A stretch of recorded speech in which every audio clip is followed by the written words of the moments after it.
That's why humor is so important. And we have examples from the past. The climate crisis is not the first dark period in human history. The first thing that comes to mind, especially if you are living like I am in Austria, the Holocaust, the World War II. And I don't talk about the Nazi comedians who made fun of the victims and were just rude and not funny and mostly were paid propagandists. I talk about the Jewish comedians and comedians from other groups who were chased and killed by the Nazis because they already did some comedy about the Holocaust during World War II, during it was happening. Much more, of course, in the aftermath of the World War II. And these comedians often were the first people who talked about what happened in the concentration camps, who made it understandable, who helped themselves to understand and to come over it, and also helped all the others who suffered in these camps or who had relatives who were killed in these camps to come over it, at least a little bit. It was therapeutic for all of the people. And that's the power of comedy. It helps people to overcome difficult times. It helps people to come together and make something beautiful. This brings me to the next point. Who can make jokes about whom? That's very important. To stay at the example of the Holocaust.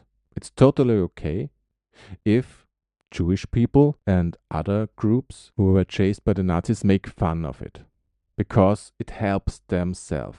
But it's not okay for people who were the offenders to make fun of the Jewish people and other victims. A good rule of thumb is if your joke could end up in a Nazi newsletter, it's not a good joke.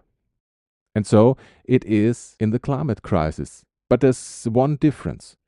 In World War II, it was very easy to know who were the bad guys and who were the good guys, who were the offenders and who were the victims. In climate crisis, it's not so easy because we are all offenders and we are all victims, some more than others, but we are all in this.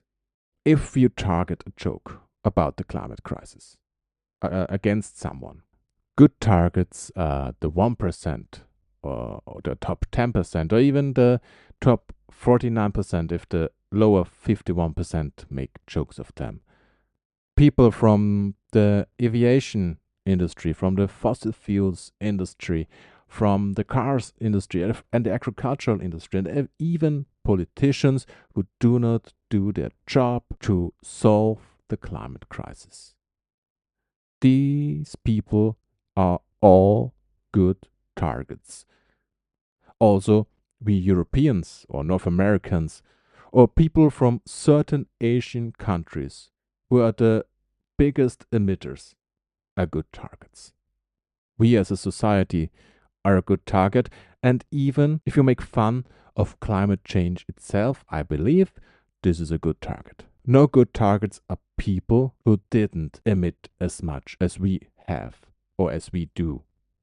And people who suffer the most, which are mostly people of poor countries, indigenous people. These are not good targets. It's all about punching up and not kicking down.